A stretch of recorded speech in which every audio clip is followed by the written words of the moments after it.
আমাদের মায়েদেরকে শেখানোর জন্য নানি দাদি পাশে থাকে, এইভাবে রাখ ওইভাবে রাখ, ঠান্ডা লাগিয়ে যাইবে, মাথা বেঁকা হইয়া যাইবে, কত ট্রেনিং। এরপরও ভুল করিয়া বাচ্চাদেরকে ঠান্ডা লাগাইয়া অনেক সময় নিউমোনিয়া হইয়া যায়, কথা কয় না? আরে যে গরুর বাচ্চা, ছাগলের বাচ্চা, আরে কোন নানি দাদি শিক্ষা দিয়েছে? আর মায়েরা কে শিক্ষা দিয়েছে? জোরে বলেন কে? আরো জোরে বলেন কে? পশুদের জন্য কোনো ফুড মিনিস্ট্রি আছে? কথা কন? এগ্রিকালচার আছে, খাদ্যের গোডাউন আছে। তা কোনো পশু না খাইয়ে মারা গেছে, হাঙ্গার স্ট্রাইক করছে, আমার খাদ্য দাও, বস্ত্র দাও, নারায়ে তাকবীর, আল্লাহু আকবার, কোনো মিছিল অবরোধ দিতে দেখছেন? কথা কন? বরঞ্চ গৃহপালিত পশুর চেয়ে বন্য পশুদের স্বাস্থ্য আরো ভালো, কথা ঠিক না? তাহলে খাওয়া বাসার বিদ্যাও আমাদের চেয়ে পশুদের বেশি না কম? এই পঞ্চ ইন্দ্রিয় শক্তি আল্লাহ পাক পশুদেরকে অনেক বেশি দান করছেন। কিন্তু পঞ্চ ইন্দ্রিয় শক্তির বাইরে আরেকটা শক্তি আছে, যে শক্তিটার নাম হলো কলবের শক্তি। জোরে কোন সুবহান। এই কলবের শক্তি আল্লাহ পাক কোনো পশুকে দান করেন নাই, কারণ পশুদের জন্য মালিক চেনার দরকার নাই, এই জন্য ওদের কলবের শক্তিরও। কিন্তু মানুষের জন্য মালিক চিনতে হইবে। কি চিনতে হইবে? জোরে কোন কি চিনতে হইবে? এই জন্য মানুষের ভিতরে আল্লাহ পাক কলবের শক্তি দান করছে। এই কলবের শক্তি দিয়ে আমার মাওলারে চিনতে হইবে। জোরে কোন সুবহানাল্লাহ।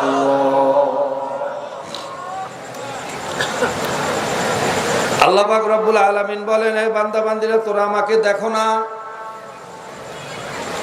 অফি আনফুসিকুম আফালা তুবসিরুন।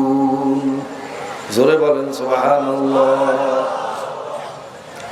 হে বান্দা বান্দি, তুই তো নিজের ভিতরে তালাশ করিয়া দেখ, দেখবি আমি মাওলারে পাইয়া যাবি। আমি তোকে মিন নুতফাতিন আমশাজিন নাবতালিহি ফাজআলনাহু সামিআম বাসীরা। নুতফায়ে আমশাজ, যেই বাইরা ভেজাইলা নাপাক পানির ভিতরে, কোথায় আমার হাত, কোথায় আমার পাও, কোথায় চক্ষু, কোথায় কান, কোথায় দাঁত, কোথায় হাড্ডি, কোথায় গোশত, পৃথিবীর সমস্ত অণুবীক্ষণ যন্ত্র একত্রিত করিয়াও তোমার আমার অস্তিত্ব তালাশ করিয়া পাওয়া যাইত না।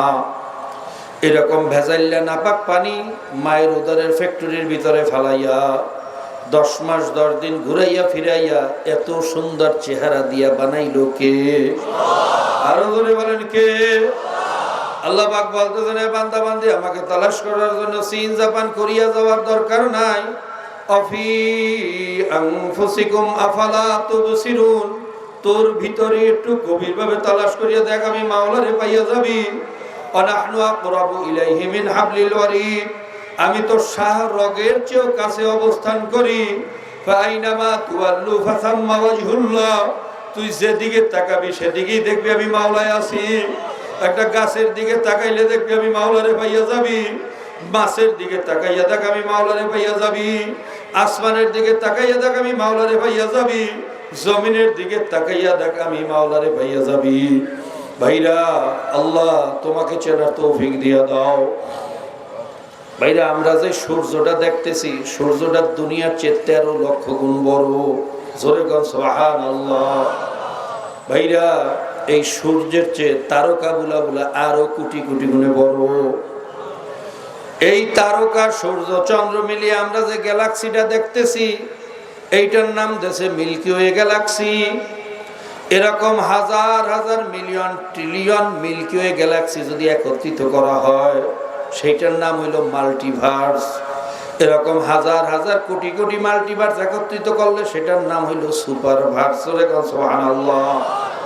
মহাকাশে এরকম কত হাজার মিলিয়ন কোটি মাল্টিভার্স আর সুপারভার্স ভাসতেছে, যার হিসাব পৃথিবীর কোনো মানুষের দ্বারা করা সম্ভব না। জোরে কোন সুবহানাল্লাহ। যদি আমার মালিক একজন না থাকে, এই বিশাল আসমানটারে পরিচালনা করে কে? আরো ধরে বলেন কে? আমরা যে সূর্যটা দেখতেছি, বাইরে আমেরিকার পদার্থ বৈজ্ঞানিক এই সূর্য নিয়ে গবেষণা করতে গিয়ে মুসলমান হয়ে গেছে। সে গবেষণা করিয়া দেখলো, সূর্যের ভিতরে যে আগুনটা জ্বলতেছে, এই আগুনের তেজ হইল 2 কোটি ফারেনহাইট। আর দুনিয়ার ভিতরে যে আমরা আগুন জ্বালাই, বাইরে ইস্পাত লোহা গলানোর জন্য সর্বোচ্চ 3000 থেকে 3500 ফারেনহাইট আগুন যথেষ্ট। 5000-এর উপরে কোনো আগুনের তেজ পৃথিবীতে জ্বালানো যায় না। তাহলে যেই ফার্নেসের ভিতরে আগুনটা জ্বালানো হয়, ওই পাত্র বা ওই ফার্নেস বাস্ট হইয়া বাইরা ধ্বংস হইয়া যায়, বিশাল এক দুর্ঘটনা ঘটিয়া যায়। দুনিয়ার ভিতরে যত তেজের আগুন বলেন, এর তেজ হইল মাত্র 5000। আর সূর্যের ভিতরে যে আগুনটা জ্বলতেছে তার তেজ হইল 2 কোটি ফারেনহাইট। এত তেজের আগুন কি দিয়া জ্বালাইছে? কোন ফার্নেসের ভিতরে, পাত্রের ভিতরে জ্বালাইছে? কোনদিন বাষ্ট হইল না, দুর্ঘটনাও ঘটলো না, কোনদিন একদিন তেজ বাড়লো না, কমলো না। দুনিয়ার লাকড়ি এক সময় জ্বালাইতে জ্বালাইতে ছাই হইয়া যায়। ইটের বাটায় কয়লা দিয়ে আগুন জ্বালাইলো, পাথর কয়লাও এক সময় ডাস্ট হইয়া যায়। আর সূর্যের ভিতরে যে কোটি কোটি বছর এই 2 কোটি ফারেনহাইট তেজের আগুন জ্বলতেছে, ওর লাকড়িও বা কোন জায়গার থেকে আসলো, ছাই হইল না, ওর কয়লাও কোনোদিন ডাস্ট হইল না। এই খেলা কার? এ জোরে বলেন কার? কার? কার? ফাইনামা তুওয়াল্লু ফাসাম্মা ওয়াজহুল্লাহ। এ বান্দা বান্দি, যেদিকে তাকাবি সেদিকে আমি মাওলারে পাইয়া যাবি। আফিয়ান ফুসিকুম আফালা তুবসিরুন। তোর ভিতরে তালাশ করলে আমি মাওলারে পাইয়া যাবি। আফালা ইয়ানজুরুনা ইলাল ইবিলি কাইফা খুলিকাত। ভাই দেখেন আমার মাওলা তার পরিচয় কেমনে দিতে আছে, একটু চিন্তা করিয়া দেখেন। আল্লাহ পাক বলেন, হে বান্দা বান্দিরা, দেখ আমি উট গুলারে কেমনে বানাইছি। ওয়াইলাস সামাই কাইফা রুফিয়াত, আমি আসমানটারে কেমনে উঁচা করছি। ওয়াইলাল জিবালি কাইফা নসিবাত, আমি পাহাড় গুলারে কেমনে গাড়িয়া দিছি। ওয়াল আরদা বাদা যালিকা দাহাহা, আমি জমিনটারে কেমনে বিছাইয়া দিছি। জমিনে চলার জন্য তোদের পানি লাগবে, চল বান্দা আমি পানির ব্যবস্থা করিয়া দিলাম। আখরাজা মিনহা মাআহা ওয়া মারআহা। বাইরে পানি না হইলে আমরা চলতে পারবো না, আমার মাওলা জানে। আবার পানির ভিতরে ময়লা ফেলাবো, নষ্ট হইয়া যাইবে, এজন্য পানির ভিতরে আবার জোয়ার ভাটার ব্যবস্থা করিয়া দিয়েছে। জোরে গান সুবহানাল্লাহ। এই জোয়ার ভাটার মাধ্যমে সমস্ত ময়লাগুলাকে আস্তে আস্তে সাগরের ভিতরে নিয়ে যায়। সাগরের ভিতরে আবার কোটি কোটি হেক্টর টন নোনা পানি মাওলায় রাখছে। এই নোনা পানির মাধ্যমে সমস্ত ময়লাগুলাকে নেস্তনাবুদ করিয়া ফেলায়। আবার এই সাগরের কোটি কোটি মন নোনা পানি মাওলায় নদীর ভিতরে ঢুকায়। নদীর ভিতরে ঢোকার পরে সমস্ত নোনা পানিগুলো আস্তে আস্তে মিষ্টি পানি হইয়া যায়। বোঝা গেল এই নদীর মুখের ভিতরে একটা গাইবী অদৃশ্য ফিল্টার ফিট করিয়া রাখা হয়েছে। কথা ঠিক না বেটি?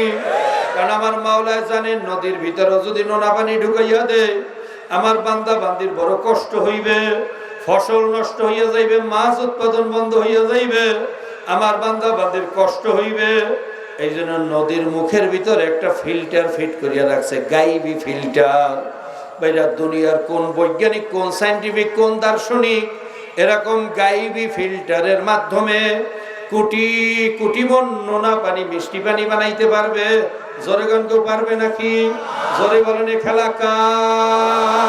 আরো জোরে বলেন কার? আল্লাহ তোমাকে চেনার তৌফিক দিয়া দাও। তোমাকে না চিনাই একটা মানুষের বিদায় দিও না। ভাইরা, আল্লাহ আল্লাহ। ডক্টর মরিস বুখাইরির নাম তো আপনারা শুনছেন। বড় দার্শনিক ছিল, বড় বৈজ্ঞানিক ছিল। তার একবার ইচ্ছা হইল যে আমি কোরআনের ভিতরে ভুল ধরবো। জোরে কর নাউজুবিল্লাহ। কোরআনের ভুল ধরার ইচ্ছা করিয়া আরবি ভাষায় পাণ্ডিত্য অর্জন করছে। আরব দেশে গিয়া, যেহেতু অত্যন্ত জহিন মানুষ, জকিউল আসকিয়া, বৈজ্ঞানিক পর্যায়ের লোক যারা আছে, তারা 40 বছর একটা কথা একবার শুনলে দ্বিতীয়বার বলা লাগে না, মনে থাকে। জোরে কোন সুবহানাল্লাহ। ইমাম আবু হানিফা রাহমাতুল্লাহ আলাইহির 5 লক্ষ হাদিস মুখস্থ ছিল। জোরে কোন সুবহানাল্লাহ। এরকম জহিন লোকগুলা বড় বড় দার্শনিক, বড় বড় গবেষক, বড় বড় ইমাম হয়, বৈজ্ঞানিক হয়। মরিস বুখাইলিও ছিল সেরকম একজন বিজ্ঞানী, ওরকম একজন জহিন মানুষ।